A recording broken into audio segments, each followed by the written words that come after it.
This is the Besotted Pride of West London podcast. We're coming to you from outside the stadium. We didn't even stay inside the stadium. We went straight out the side of the stadium because it's just rubbish, actually. Brentford didn't really do the business today. West Ham 4, Brentford 1. And at the end of the day, the game, Brentford 2. It was we scored a goal at that one. So West Ham 4, Brentford 2. But to be fair, some people might say that game was over after 6 minutes. West Ham had scored 2 goals in the first 6 minutes, and it was all uphill after then. Tell you something, this was not a great performance at all, was it? Oh, well, I think in that first half, it was an awful start. We did well to really stabilise it a bit after that second West Ham goal. We were able to get on we got that goal back. But it's just like a lot of our play in the first half we felt was so lacklustre and really slow, and there wasn't enough tempo on the ball. And we never really, apart from the goal in that first half, we did nothing else. But 2-1 at half time wasn't bad. We played really poorly, but to only be 2-1 down at half time wasn't too bad. In the second half, maybe a bit controversial. Apart from those 2 goals they scored in 5 minutes, I think we played really well, actually. You gave the ball away loads. We did, but if you give the ball to your opposition, you put yourself in trouble. The defending for the first 3 goals was awful. The 4th goal was a typical Brentford long-range shot that we'd conceded. That we always seem to concede. But I think apart from that 5-minute spell, I think we played quite well and all. At least we stood up and be counted at the end of the game. We got a goal back, and we looked like we could really get. If we got a third goal back straight after our second goal, we could have got back in there. I was actually quite pleased with how we played at the end there. But the defending was nowhere near good enough. And if we defend like that for the rest of the season, we're going to go down. Simple as. We cannot defend like that. There we go. And that's the word on the street as well. There's a lot of unhappiness with the Brentford defending going down here today as well. We got. Listen. Brentford. Yeah. Listen. Unfortunately, it wasn't. It just wasn't. It's just no. It was just no. That was just no, wasn't it? That's it. I agree with you. That's it. There's not much else to say, really. I don't know why we're waiting so long to bring on subs. 4-1 down. It's 70 minutes played. It's way too late. It's way too late. Something needs to change here. It's worrying. What went wrong? Listen, we know what type of team we got. Listen, we know players are dropping like flies today. Our defence is on a shoestring at the moment now. You know what I'm saying? And to me, I think today showed that we miss Ethan Pinnock as well. Yeah. You know what I'm saying? Because he's been our rock this season. We've relied on him a lot, and now we haven't got him. We look clueless at the back. We look messy, really messy. But we don't have Messi in the side, so that hasn't really helped, But we haven't got anyone that looks like Messi at the moment now. Even Ivan Toney looked a little bit off colour again today, didn't he? Yeah, he wasn't present today. He just looked completely passive. His touch wasn't there, I don't know. I think you've got to cut him some slack, maybe. I don't know. I don't know what else to say, mate. No. Listen, we're not gonna promise you too much. Listen, safe journey home. Yeah. Listen, the shaggy man. Listen. We need to listen. Maybe there's been too much shaggy going on out there. Maybe there's plenty of shaggy going on. We off the pace, didn't we? Listen, you explain to me what was going on that pitch with the Brentford boys. I think they made no noise, did they? We didn't know. No playing with Tonka toys. Well, I think we lacked mobility today, right? We lacked a lot of movement on the pitch. Looked a bit brighter when Whistler came on, but Hey, look, bright side, 2-2 in 93 minutes, right? It was just a shame about the first 4. Listen, you're just taking it on another tangent. Let's just bring it back to reality. You know what I'm saying? Back to life. We could have really done with some points today, couldn't we? We could have done with at least a point today. And the fact is that, if we were maybe a little bit more on it, even though our defending was not great, and also we kept giving the ball away to them. Yeah. But other than that, if we sort of things apart from completely missing Bowen every time he ran into the box. Yes. Other than that, we could maybe got something out of this game, but we didn't, did we? No, we didn't get too many chances either. To be fair, we scored the chances we got. Cooper pulled off a couple of saves towards the end, but we need to be better than that. And will we be better than that? That's a question, because we're running out of players. I thought we were getting them back. Every time we get a player back, we seem to lose another, don't we? We do. I've not seen a season like this. Have you? Oh, obviously not. For injuries. Obviously not. No. No, I don't know. No. So, But we just got to fight through it, right? We need some points off the lower teams, and we'll stay up. So, are you praying for point deductions to go all round again? Oh yeah, definitely. Come on, you point deduction. See you later, mate. Yeah, we got. Listen, like when when you're running after people. I'm running down the street after Beast fans because I'm running out. You can hear me. And there's. No, what went wrong? What happened? Tell me.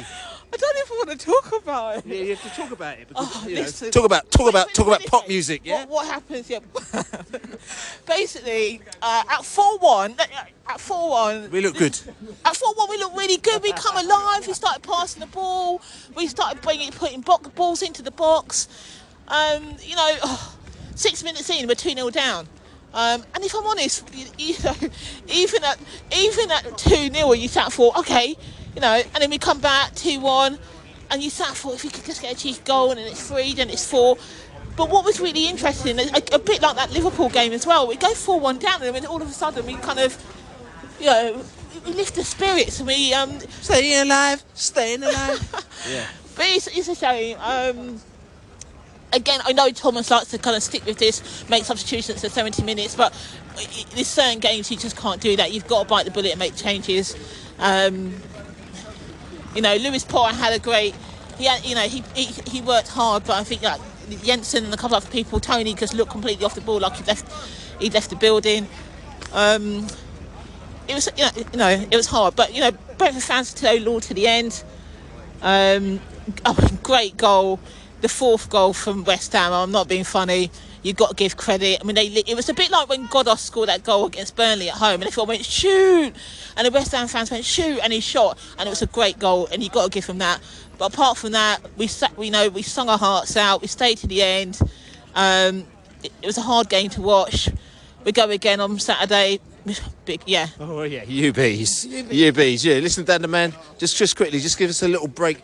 Little brief breakdown on that foolishness, because that was a whole heap of foolishness that was going on down there on the pitch. I mean, I listen, people know I'm glass half full man, but I'm not going to get depressed about this at the end of the day, because I'm still thinking that we're staying up. But at the end of the day, I said this before Christmas, I said, look, we score goals, but we need to cut out the defensive foolishness. Again, today, defensive foolishness was there all over the...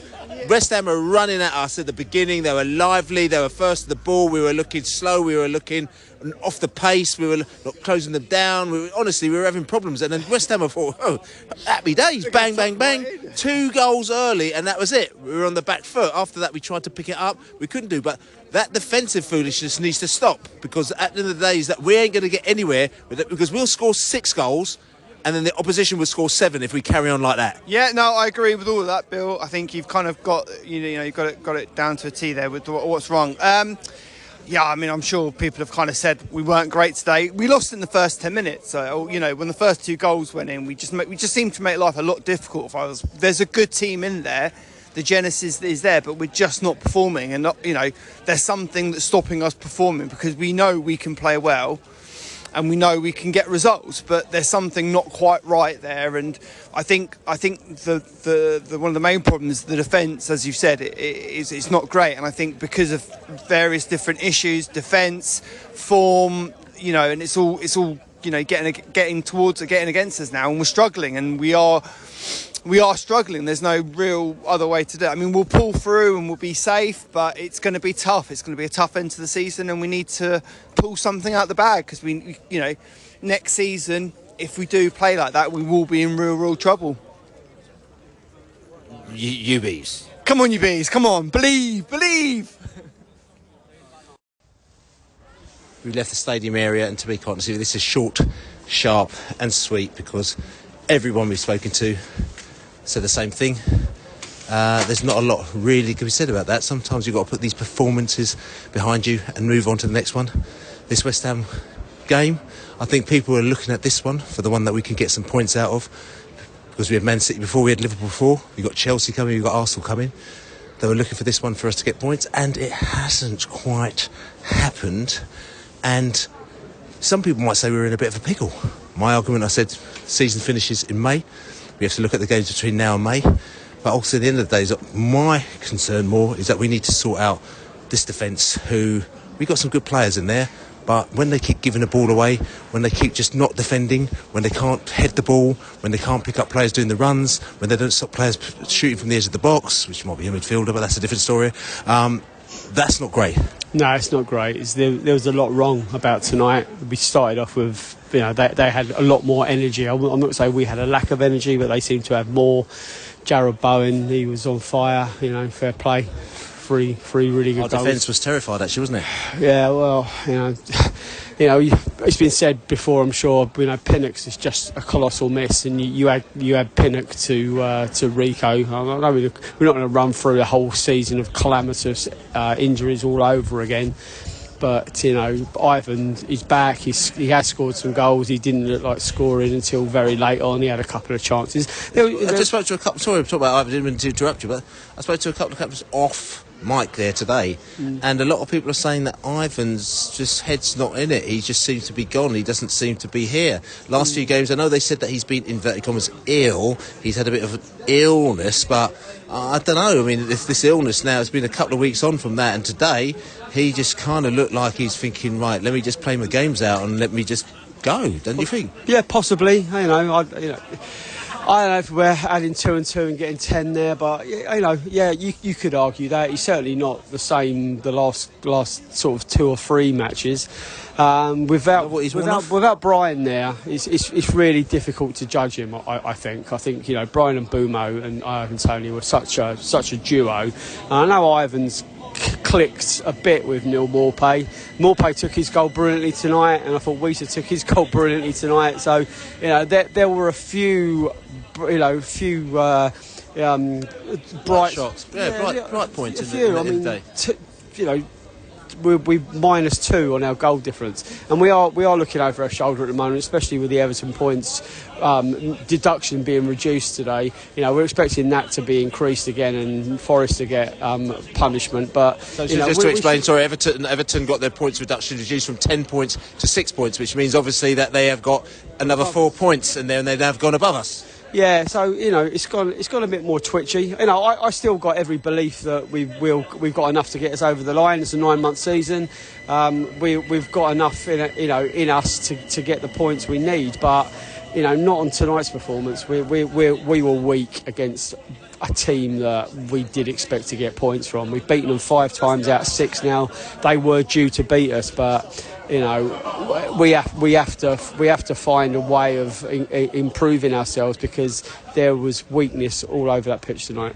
So Brentford 5, West Ham 1, I think, was the score today as we go. If you want to look on the bright side of things, this is the Besotted Pride of West London podcast. Don't forget to subscribe on all good podcast channels, and also buy some beer, besotted.com/beer. We are going back on the train. We're not even going back to the pub afterwards, and that's a rare moment, because we normally like to go back, win, lose or draw, we're on the booze. But today we decided to get back to the West London, to North London, whatever part we live in. There's all sorts of bees on the train here as well. Like I said to you, I'm Billy Grant and Laney Lane. We didn't have a podcast before this one, but we will have a podcast before the next game, which is Chelsea on Saturday. And that's a game that you never know, we might get something out of the bag. But like you said to you, we're here on the platform here and deep in West Ham territory, but we don't care. We still just get the players right. We bring the players light and crowd, as we say. Come on, you bees. Come on, you bees.